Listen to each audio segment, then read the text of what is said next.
और मैं जा रहा हूँ customer place to check. Sofa delivery हो गया है एंड देखते हैं कस्टमर का क्या कहना है, कैसा एक्सपीरियंस था हमारे साथ ऑर्डर प्लेस करके। कस्टमर बाहर जा रहे थे अब्रॉड, उसके एक दिन पहले एटलीस्ट उनको डिलीवरी चाहिए था, जो कि हो गई है।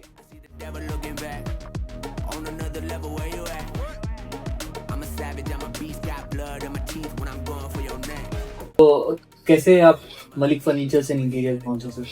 नहीं, तो हमारा पुराना सोफा था जिससे हमें रिफर्बिश करना था, वो 3+1 था। तो हमने आजू बाजू में जितने भी सर्विस प्रोवाइडर्स है उनसे बात की, 2-3 लोगों से कोट लिया, बुलाया, घर पे देखा, और फिर आपका हमने गूगल रिव्यूज, गूगल मैप्स पे देखा, रिव्यूज चेक किए, फिर हम आपके शॉप में आए जी। और फिर आपका ऑफर हमें ठीक लगा। आपका मटेरियल्स भी, कलेक्शन भी काफी अच्छा है, और उस हिसाब से फिर हमने डिसाइड किया कि आपको फिर ये ऑर्डर दिया जाए। Happy with the product, sir? Yes, yes.